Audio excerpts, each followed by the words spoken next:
Welcome to the InnovaBuzz podcast, where our job is to help you build visibility, professional credibility, and connection with your ideal client by putting the human at the center of innovative marketing, so you can build and strengthen an engaging, enduring relationship with your ideal clients. I'm Jürgen Strauss from InnovaBuzz, and I'm honored that you're here with me. If you haven't joined our wonderful marketing transformation community yet, go to InnovaBuzz.co and collect your free gift as well. Do subscribe to the show and also leave a review because it helps others find us. Let's get into today's masterclass on this InnovaBuzz podcast.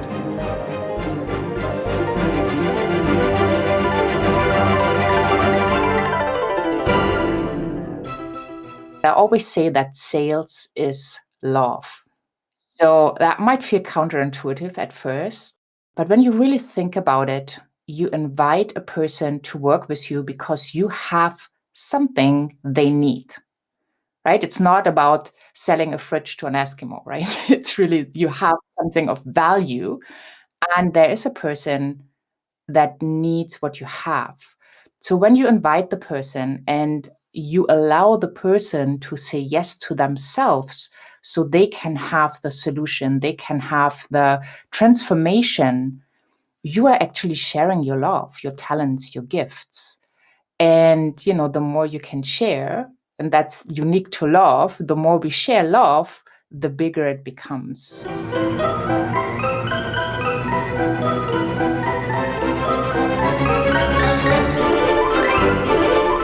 Welcome back. I hope you've had an awesome week so far. Now, if you haven't listened yet to my recent conversations with Ashley Nichols, the author of Tech to Save the World, and with Steve Hoffman of Founders Space, then do check them out, but only after you've listened to today's conversation. I'm really excited today to welcome to the InnovaBuzz podcast as my guest, Christine Schlonski. She's a multi-talented leader in the field of sales, mindset, motivation, and strategies. She's the founder of Heart Sells Academy, creator of Heart Sells Members Community, and the host of Heart Sells Podcast. You sensing a theme there? She works with heart-centered, ambitious entrepreneurs who love what they do, but do not feel comfortable selling their services and products. She shows them how to sell with ease, grace, confidence, while being authentic and feeling great in the process. In our conversation today, Christine talked to me about how sales is love when we focus on service and the transformation we provide our clients. Why we should only work with soulmate clients. And also we talked about knowing the perceived value of our products and service. Without further ado, then let's fly into the hive and get the buzz from Christine Schlonski.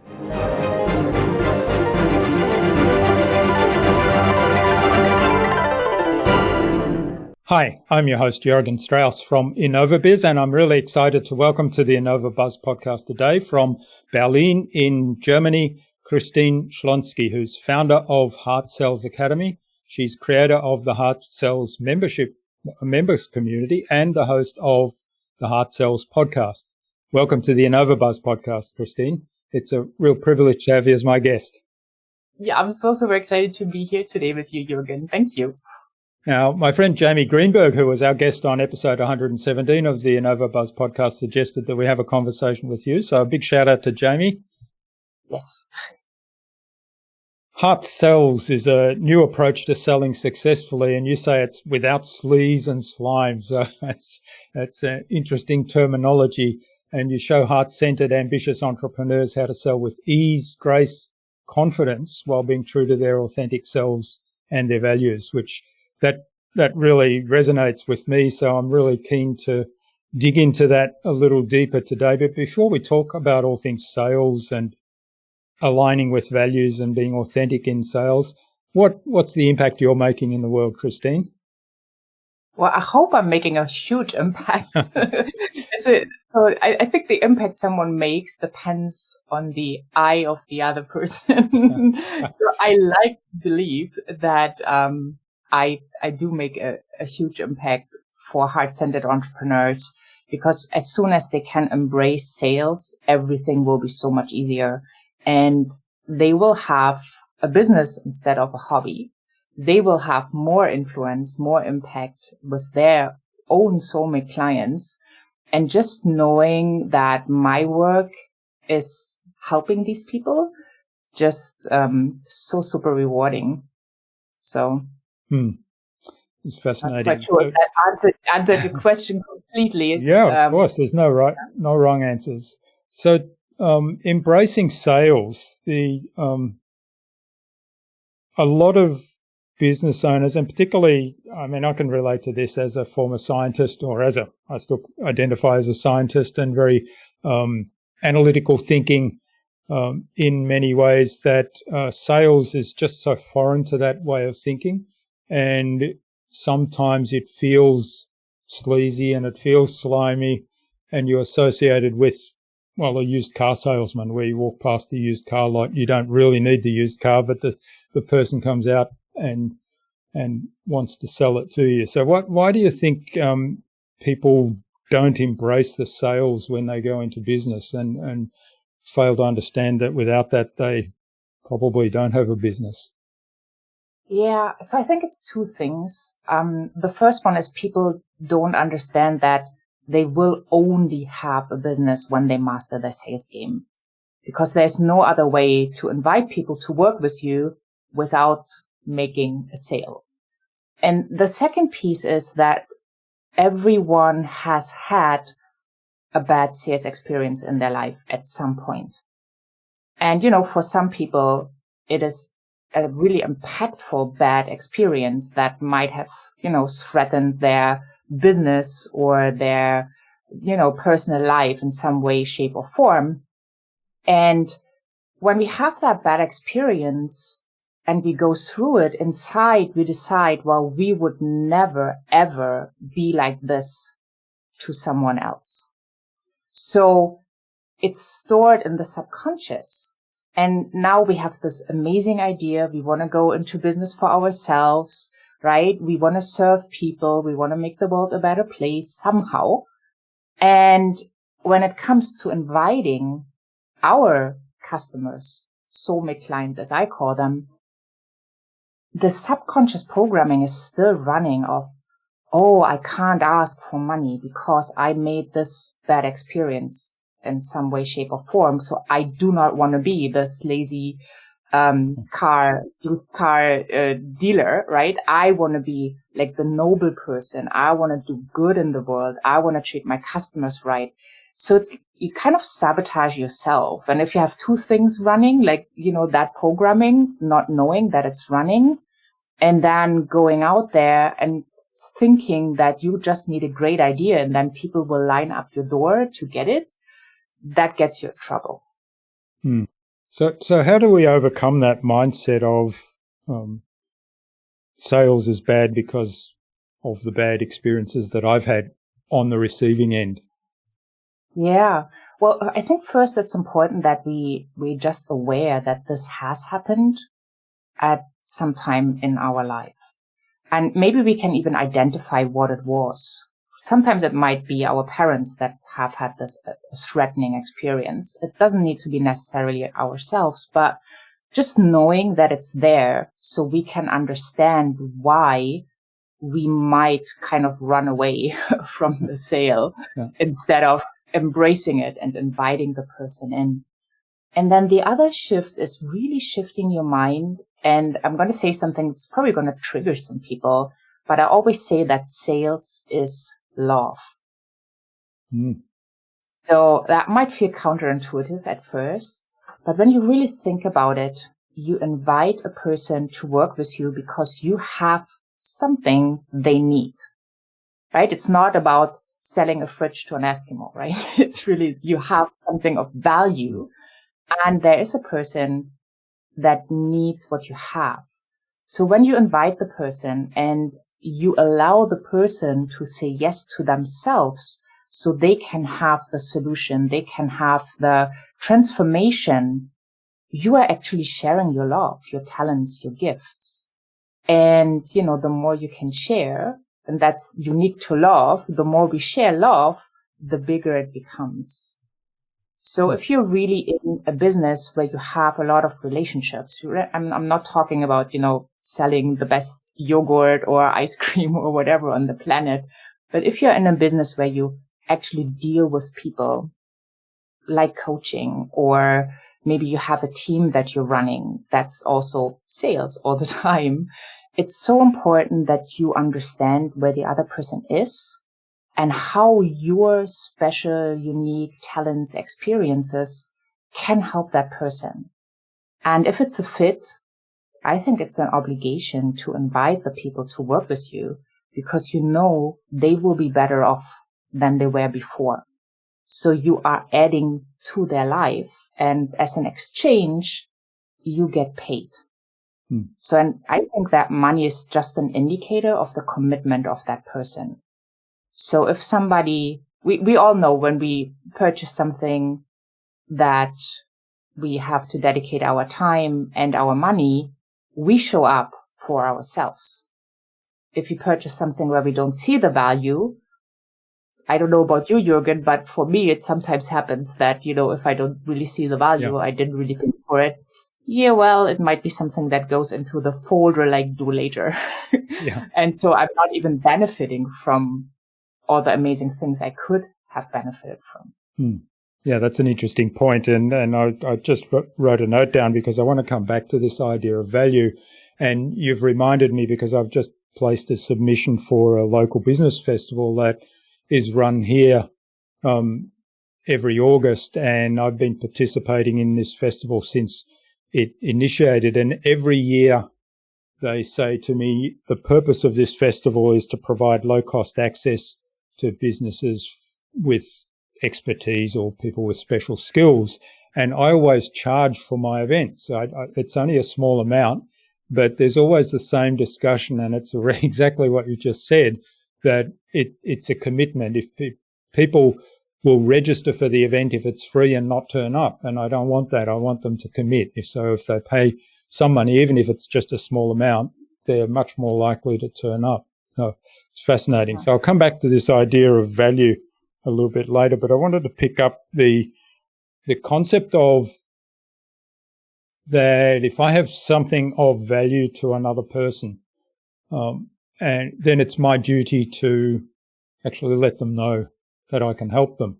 And I always point this out from a marketing sense when people say, well, I've got a website, I've got the information there, everything's explained in great detail. So if the right people find that and that's what they need, they will get in touch. And I say, no, you've got to do more than that, because how are they going to find you? So unless you open the shop window and put some lights in the shop, they're just going to walk right past. When we get to the sale, though, I guess most people see that part of it, and they'll do some education around explaining what the benefits of their product or service is. But when it gets to the sale, they still back off. So what's the missing piece there? Yeah, I think it's really, well, there are different pieces for everyone, but like trusting that you can deliver, and also knowing that you are not following your purpose. Like, you let your customer down. I don't know how that feels to you. For me, it would feel awful knowing I let a person down because I didn't have the gut to say, you need what I have. Let's get started. Right? I mean, obviously you can find better words, but just from the content, from the idea behind it, if the person goes away and works with someone else, because their problem is not solved, right? They still are in their pain. So it's like you going to the doctor because you're in pain, and the doctor's going to say, yeah, well, you probably have this, and the benefits of not having it would be this, and have a nice day. Like, how would you feel? Yeah. It's insane. So you would expect such a professional to tell you, all right, and now if you want to, I'm going to do this treatment with you. And it's the same with your clients. If you don't show up for them, if you let them down, they go with their pain to someone else. So the challenge we have, A, we lose the business, and B, maybe the someone else is not as good as we are, right? Maybe they don't care as much as we would have cared. And the client is not better off working with the other person. So if you trust yourself that your soulmate clients come to you and you get to work with them, you have that obligation. It's not your obligation to make the decision though, right? You have the obligation to invite them to work with you, and it's their responsibility to make that decision if it's a yes or if it's a no. But if you haven't invited them, if you just tell them benefits or send them to a website, and I know about you, but websites are usually pretty boring. If I want to experience the person, depending on what I want to purchase, I want to know, how are they? What kind of energy do they bring to the table? Do I really feel good when I talk to them, right? How, if it's maybe coaching, how will I feel in the session, after the session? So I think like having that conversation is an important piece to connect with your soulmate client, and then really invite them, serve them. Don't send them away with their pain. I mean, you wouldn't want to be sent away with your pain. Yeah, that's it. I mean, there's a lot of things there that you said that triggered some thoughts in my mind. You finished up there with serving the client, and I think the whole philosophy around being of service is so important, and it takes away for me, it takes away from that idea of, well, sales is bad or sleazy or anything, because if I'm there to serve the client, then why wouldn't I do that? And if I can serve them, if I can cure their pain, why wouldn't I do that? I mean, the doctors have a Hippocratic oath. They have to do it. So maybe in business we should have something like that too, or at least the mindset. The other thought I had was around, if you have that mindset of the sale and I've got the solution, it does require that you are really clear on who it is that you can help. And that if I'm having that conversation, I'm not having a conversation with an Eskimo if I'm selling refrigerators or freezers. Yeah. Yeah, that's 1,000%. I even go a step further. I always talk about soulmate clients. Like, you're so clear on who you are for. And that doesn't mean you're pushing someone else away, because I know that's a big fear people have. Well, but my solution, I can serve hundreds, thousands, I can serve everybody. At the end of the day, like, the whole mix, your experience, what you bring to the table, your personality, it's not for everybody. So we just need to be good with that idea that we are not made for everybody. Some people might go like, wow, Jürgen, you had Christine on the show, most amazing thing ever. And other people might go, well, I'm going to skip this episode. It's just not for me. And that's fine. So when we can step into our own power and we can trust ourselves that we are almost always that one step ahead of our soulmate client. Because a lot of people go like, yeah, but there's someone else and they have this certification, or they already have this experience, or they have won in this competition, or whatever it is. So they feel like they are not good enough. Your soulmate client, you are the solution. You are not the solution to everyone. But for those people you are supposed to serve, you are the solution. So just trusting that you are in the right place at the right time. And when you're really, really clear on your soulmate client, you will know who you will invite to work with you. That's and your... If I feel like, I'm in a conversation with someone, and I don't feel the person is ready yet, or I don't feel like I'm the perfect fit, I send them somewhere else. I have nothing to lose. Yeah, right? and that's part of service as well, right? Yes, Yeah. totally. Yeah, that we talk. I love the soulmate client. It's consistent with the idea of sales is love. We talk about dream clients and being really clear on who your dream client is, and doing that exercise to kind of develop a profile and some of the beliefs and behaviours and pains and what they're looking for is really valuable. And to me, it makes it so easy to make that connection immediately when the person you're speaking to is that dream client or that soulmate client. And it's still very hard, though, to convince people that if you narrow your focus to that dream client, that soulmate client, you're actually increasing your opportunity. You're making it less stressful because you won't be forcing yourself or another person to work with you when there's not a good fit. And you actually, as you say, you're the perfect person to work with those. Yeah. And especially if you have your own business, right? What we often forget, and what I had a real challenge when I actually started my business, we are the boss.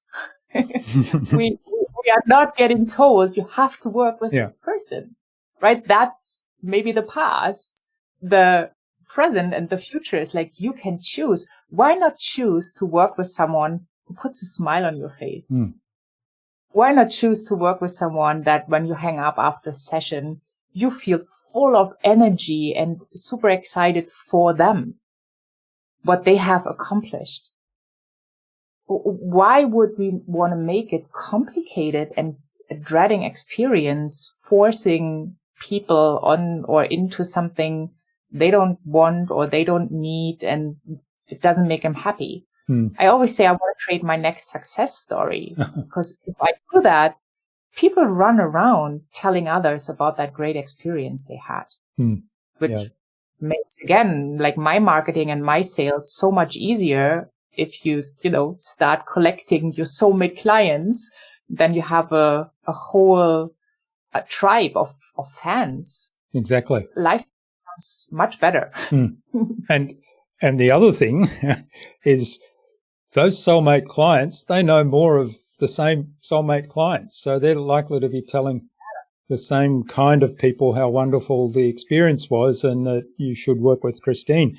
And on the other hand of that is, if you've really broken your back to deliver an exceptional experience to a client that's not actually a soulmate, it was really stressful, it was really painful, but because you're a service-based, heart-centered entrepreneur, you've done an exceptional job, and that person goes away and says, hey, that was a wonderful experience. I'm going to tell all my friends about that. Guess what? They're going to be the same kind of clients that make life difficult for you. Yeah. 1000%. I totally agree. And I just had this beautiful experience. I'm just starting my next group coaching program. So my soulmate clients who've been through the one before, they went out, they got people to talk to me. And they were, I did a workshop. So they invited people to the workshop, and then they went, and did Facebook Lives telling about their experience and saying, well, if you have any questions, if you want to really sign up with Christine, I'm here. And I'm thinking like, wow, right? I don't need a sales team. Yeah. I just need so many clients in the Facebook group where they feel like safe and know there are other people who are looking for what they've been through. And, when you get like, testimonials like, it feels like winning the lottery. That's pretty cool. And you don't get that with everyone. You have to have your soulmate client because they are 100% in alignment. They feel you, they understand you. And the even better part, you understand them, so you can guide them in a way that really gives them that deep transformation. Yeah, and the transformation is important, isn't it? Because it's that result that underpins the experience that they have and that they then go talk about to others. Totally, yeah. Now, you talk quite a bit about trusting yourself, and a couple of episodes ago we had Ari Gelper on the show to talk about trust-based selling, and his point was all about first step in the sales process is to build trust with the prospect. So you've identified a potential soulmate client, and the first conversation is all about building trust. And you talk quite a bit about self-trust. Now, how do we kind of grow that self-trust? Because I think the important thing is that if we don't trust ourselves to either convince this person that we have something of value to them, or to present that in a way that allows them to make the best decision for them, or to build that trust in the conversation, then we're not going to be able to build that trust. Yeah. So I do believe you do not even need to convince someone. So when you really are playing with your soulmates, when that's so clear, I just picked up coaching with one of my soulmate clients. We had a pause due to a health issue, and we talked about soulmate clients, and I reminded her that better I asked, like, do you remember how it felt when we first connected? And I already knew you are the person I want to work with. So that knowing is already in that soulmate client because they have seen you somewhere present. Maybe they've heard you on a podcast or seen you on a virtual summit or whatever it is. They already have this feeling, they know, because there is this alignment. You can sabotage it by being afraid that you can't deliver, by not trusting yourself. And that often happens when we start a business and we're not quite sure how we should put ourselves out there, or when we may be creating a new product or new service that we're not quite sure how to deliver it yet. So trusting yourself really starts the whole process, because if you don't trust yourself, if you go in the conversation, your inside thinking goes like, oh my goodness, I so want them to sign up. I will do my best, but I hope I can deliver. And I'm going to ask quite a lot of money. So, you have like all this chatter in your head. The client will feel it. So I think trusting yourself by knowing that whatever it takes, and obviously the client has a responsibility as well, but whatever it takes for you to help the person to get to the result, if you know you are willing to do that extra step or take that extra mile if you have to, that's where you really start coming from a different level of confidence. And confidence turns into conviction. Conviction sells. So if we trust ourselves, selling will be so much easier because the other person will feel it and they will know it. So it's easier for you to connect. You don't need to push or manipulate or convince. You just hold that space. And they can decide if they want to step into the space, right? So if you make that invitation, you put an offer on the table, the person who is your soulmate will already know. So I often have that people say, well, how do you handle overcoming objections? Well, if it's the soulmate, I mean, really, really the soulmate, and that's kind of an art to get it down to that space, they will convince themselves.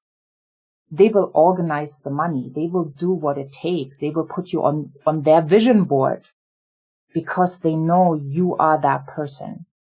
The only thing you should not do is kind of, let that invitation slip away. Obviously, you have to invite them if they are your soulmates at a certain point so they can actually make a decision. And yeah, just that invitation by trusting yourself that your soulmate client, they have what it takes to make the best decision for them. You cannot decide for them. I don't want anybody in my programs, especially, if I put my time and myself in it, who's not trusting themselves, who's not trusting me at the end of the day. the soulmate feels it. They are 100% committed. And that makes the work with you so much easier, because now you have somebody who's committed, who's invested, who's ready to do the work. And that gives you the opportunity to help them to get much better results than if you have someone who says, well, I'm going to give this a try. And of course, again, it comes back to doing a lot of work up front to really be clear on who is that soulmate client.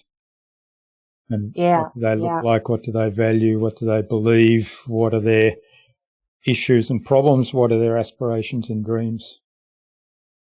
And this has to do with you as well, because if, I believe it all starts with us. So if we can't trust ourselves, well, how can we expect someone else to trust ourselves? If we don't appreciate us, how can we expect that someone else is going to appreciate us? If we don't love ourselves, well, how can we expect someone else really loves us? And so that's a lot. That's why I think it's also, people always say, entrepreneurship is the best personal development tool or path you can take, like the most intense. You get those mirrors everywhere. And I do think it's true, like really developing that trust into yourself, that conviction that you have what your soulmate client needs, and then serving them and getting, helping them to get results. You can't get it for them, but helping them to get the results. That's the most important step, because then you don't need to be slimy or sleazy. You just need to present your offer, open that space, invite your soulmate, and then trust that they will have everything in their power to make the best decision for them. Okay.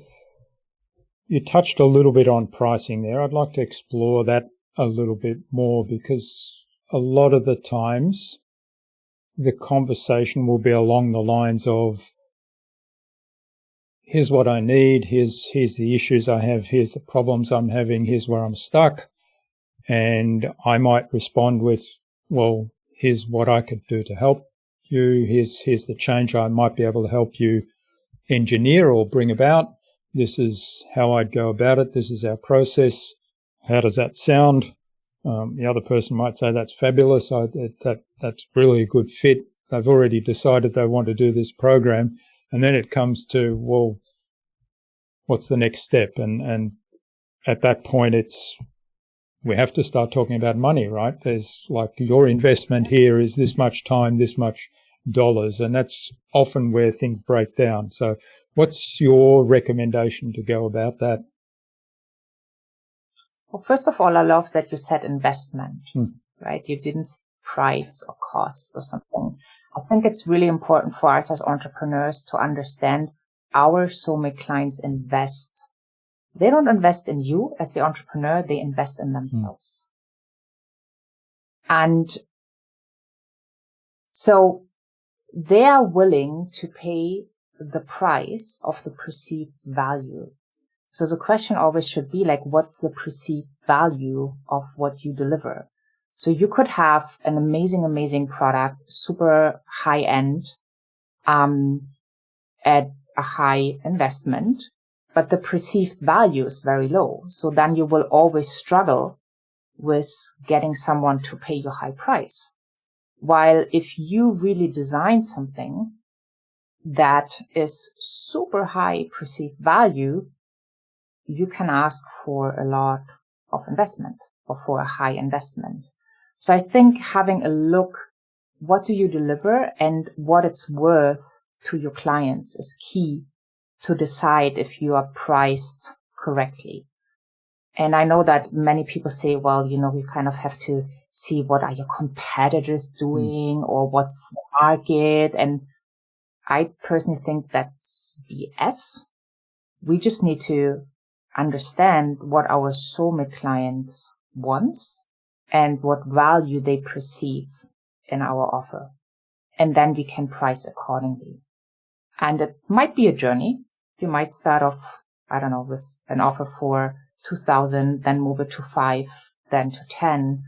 And you notice, even though you haven't changed much in your offer, people are buying it because they see the value. And the better and more results you can get for your clients or help them to get, the more you can charge at the end of the day. Yeah, so it's a return on investment, but I guess at the beginning or before the work starts, the return is really just a promise. So again, comes back to that confidence of being able to deliver. Yes, and also what is your soulmate client seeing? So, for example, if we would take it back and to the medical, right? Example from earlier with a doctor, if, someone would come with cancer and I have the solution that's not, as threatening as the solutions out there. Like we talk about a new solution. How much worth is that to the patient? Right? From my point of view, I probably would say, well, I put in like X amount of hours and I need this treatment. I need to buy this here and whatever it is. And then you create a package. Well, for the person on the receiving end, they might all put a different value on it. For someone, it's invaluable. Someone else would say, well, I would pay amount of X and then, I wouldn't take that treatment. I would look for something else. So it's really how is your treatment, not actually the promise, but how is that treatment perceived by your soulmate client? So I'm going to give you another example. So someone who has been stuck for 15 years, turning in circles, wanting to create a business, and just couldn't find the solution, couldn't get the clarity, still in a job, totally unhappy. They will put another dollar amount on your offer than someone who maybe is starting to suffer a little bit because they've gotten a new boss at their job and it's, they think about maybe changing job or becoming an entrepreneur, but they're not quite clear yet. You see that difference, like 15 years to just a little bit of suffering? So usually when we are in pain, when we really want to solve the thing, then we are happy to invest more because to us, this decides like, do I have peace of mind or not? Do I get my freedom or not? Do I go for my big dream or not?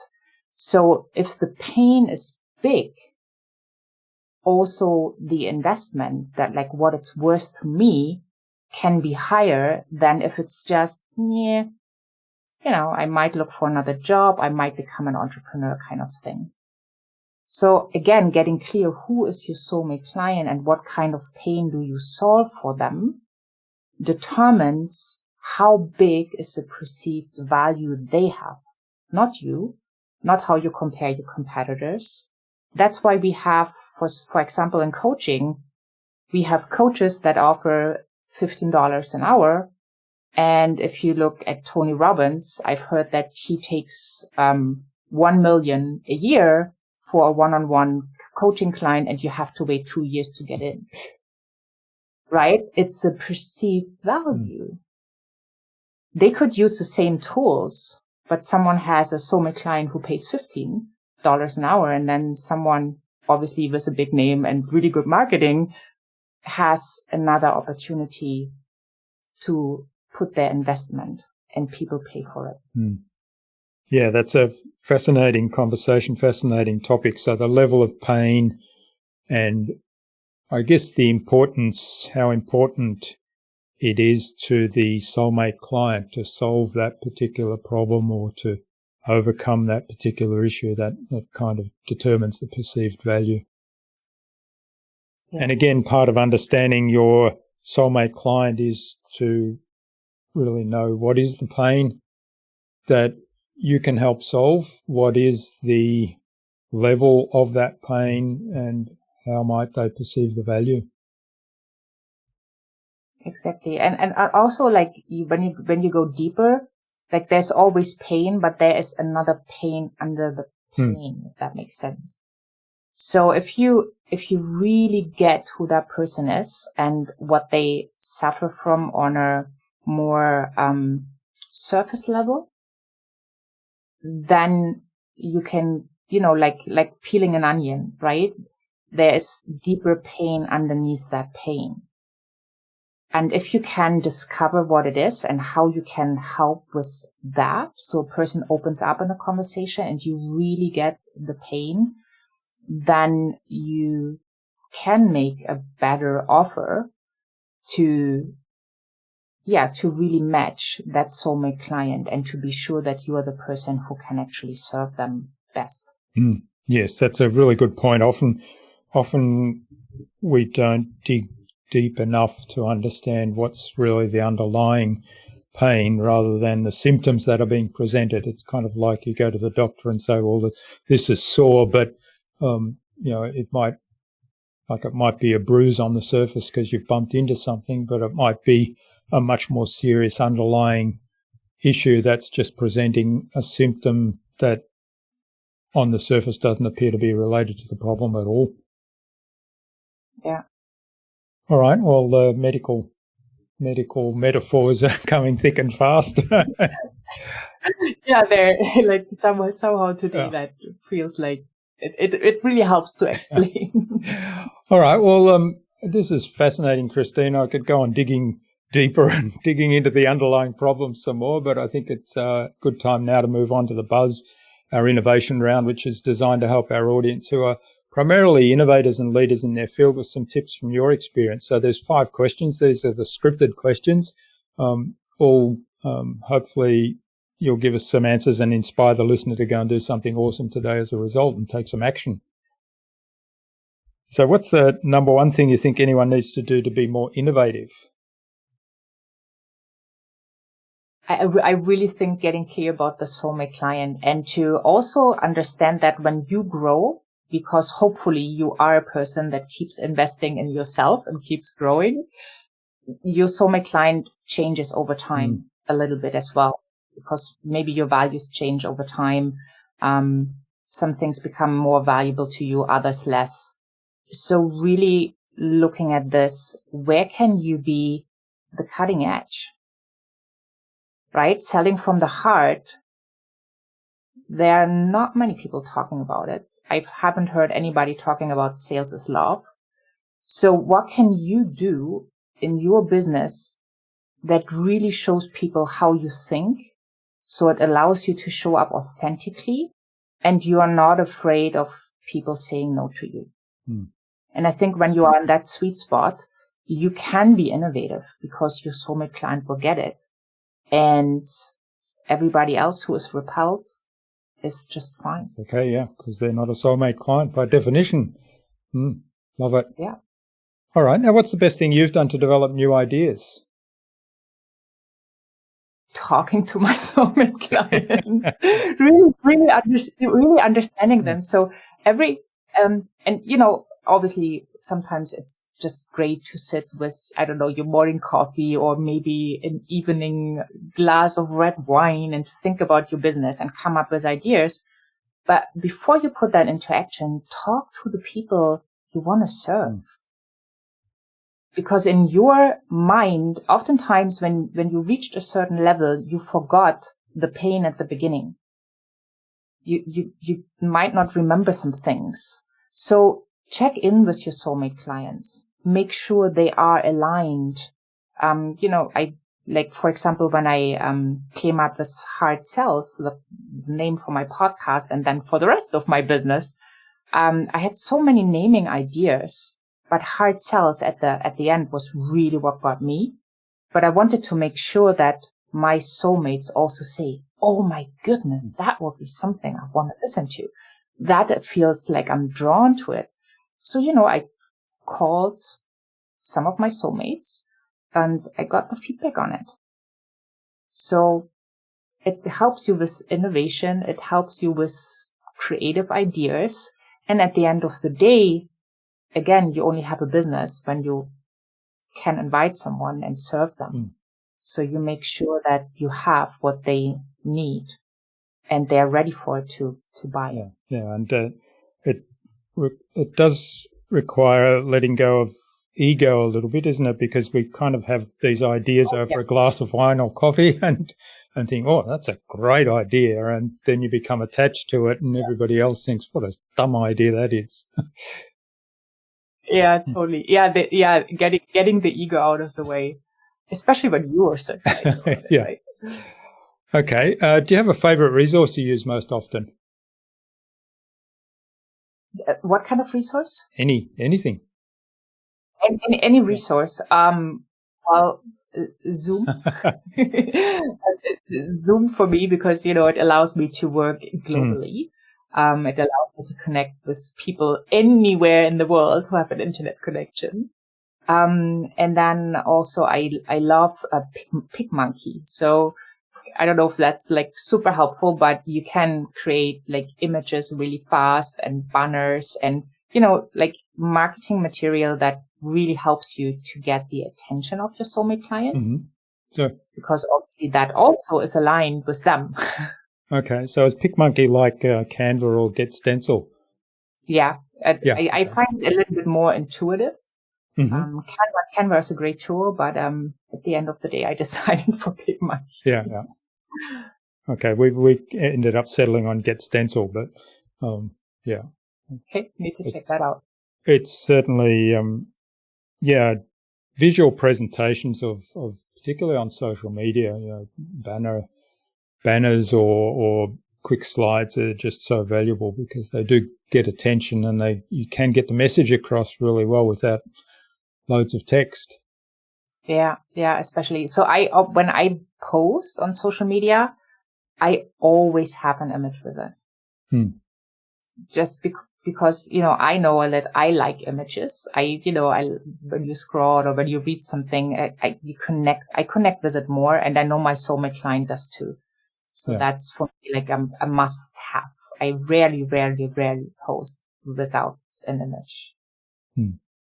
Okay. Now the best way to keep a client on track. Well, understand the responsibilities. So often I see that we take over the responsibility of our client. That doesn't make us feel good. Trust that your client is a strong person and they have everything they need. So ask them how they want to be kept on track. That's right. Because if they need to decide on that matter, they also they tell you how you can guide them best. And also by thinking about it and telling you, they're making a commitment. Yes, that's a really good point. In fact, it was the last episode I think that I had recorded today that the guest made the same point. If you ask, is the project on track, then it's a yes/no answer. But if you ask, how can we keep this project on track, then the suggestion is essentially a commitment. Like, we could do this. Well, okay, let's do that. All right. And finally, and I think you've already answered this, but maybe you could just give us a snapshot, the number one thing anyone can do to differentiate themselves. Well, really, I think understand who you are. People are always so worried. And I know there's so much talk about competitors, and at some extent it's true. But if you really focus on who you are and what the value is you bring to the table, and then focus on that and on serving your soulmate clients, you don't really need to worry that much. Just be you. I think being you, understanding that each and every one on this planet is completely unique. Nobody has lived in the same place. I mean, even if you had a twin sister or brother, you haven't gone through the same experiences. You are still absolutely unique, and you're made for your soulmate client. So if you get that figured out, you're good to go. Excellent. And I can't remember who said this to me, but it was along the lines of, we're all born unique. Don't die the same. Oh, yes. And don't die with the music inside of you. That's Yeah. Dr. Wayne Dyer, yeah. Hmm. Okay, well, this has been fabulous, Christine. Now, where can people reach out to you and find out more about you, first of all, and maybe even get in touch to say thank you? And I think you've also got an offer that you'd like to share. Yes, so christineschlonski.com, and on social media everywhere it's Christine Schlonski. And yeah, if you want to check out Hard Sales Podcast, that's a pretty cool resource as well. And I do have empowerment notes where I share my thoughts, some tips, advice once a week. So that's the empowerment notes, and that's christineschlonski.com/empowerment notes. Okay, we'll add those links to the show notes so people can click straight through. Now, do you have some parting advice today for our listener? Yeah, I think with everything going on in the world constantly, take a minute and really listen to your heart and listen to what is it that makes you happy. What makes your heart sing? Because time passes way too fast. And, I would love for you to stop just dreaming and act now. So take action to serve your soulmate clients, and they will help you when you serve enough to make your dreams come true. Just don't put it off. Stop putting off stuff. Go for it. Yes, that's great advice. And particularly in the environment we've been in over the last, 18 months now with this pandemic, it's certainly, I still hear people talking about, when this is over and when we're back to normal. And I say, well, maybe you need to start taking some action now and just assume that the situation right now is what it is, and you're not going to be able to change it dramatically, but you can make an impact with your skills. Yeah, totally. Okay, finally, who else should I get on this show and why? So you should get on the show Bob Burke, the co-author of The Go-Giver, one of my favorite books. Oh, yeah, I love those books, yeah. Yeah, Bob Burke and John David Mann. Amazing. And it's about sales. It's about life. It's just how to be a go-giver. And and I love the stories he does there's one series where he just has stories. There's a whole series of stories. It's almost like a fiction thing. And the Go-Giver is the first one, then Go-Giver Sell More, Go-Giver Influencer. So once you start with the Go-Giver if you haven't read any of the books. But I couldn't put them down. They're so inspirational. Really, these books really made a difference in my life. Okay, well, so you don't know him personally, though? Yes, I do. You do? Okay. Well, we'll get an introduction to Bob then and reach out to him. So I'm a big fan of those books too. Yeah. Love to have him on the show. Excellent. Well, thanks so much for sharing your time and your insights so generously today, Christine. This has been fabulous. I've really enjoyed digging into the idea of the soulmate client. That's a new expression for me, but very consistent with my kind of approach of the dream client. And certainly the idea of heart-based selling is really fascinating. So all the best for the future, and let's stay in touch. Yeah, thank you so much for having me on the show, Jürgen, and for all the great work you do, not just with your show, but with your dream clients. And I really appreciate that. Thank you.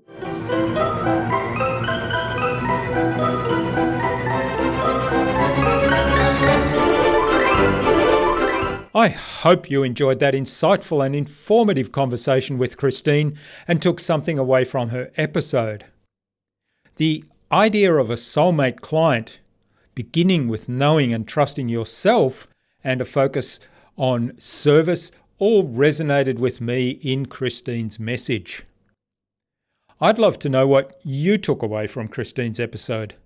Do leave a comment below the blog post, which you can find at innovabiz.co/Christine Schlonski.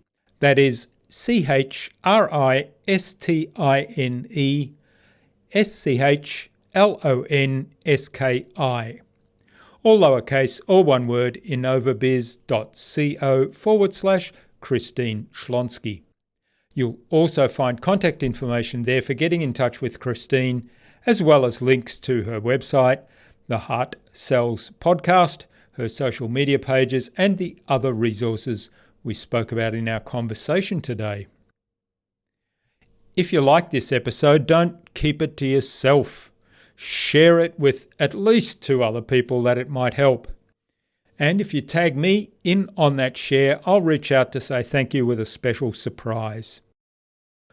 Christine suggested that we have a conversation with Bob Berg, co-author of the Go Giver series, on a future InnovaBuzz podcast episode. So Bob, keep an eye on your inbox for an invitation from us to the InnovaBuzz podcast, courtesy of Christine Schlonski. Tune in again to the next episodes of the InnovaBuzz podcast, where we've got yet more fantastic guests lined up, including author of Legendary, Tommy Breedlove, and Paddy Block of the Block Group. Thanks for listening to this episode. Make sure you subscribe to the show to be reminded of new episodes. It's free to subscribe. Leave a review if you like. Even if you don't like me, I'm okay with that. I'm asking you to leave a review because it helps other people find this show. Go to innovabiz.co to join our marketing transformation community and access a free gift my team and I made for you. It's the Marketing Master Mini Class. We want to give you everything you need to transform your marketing into a human-centered, relationship-focused growth engine. Until next time, I'm Jürgen Strauss from InnovaBiz. Remember, be awesome and keep innovating.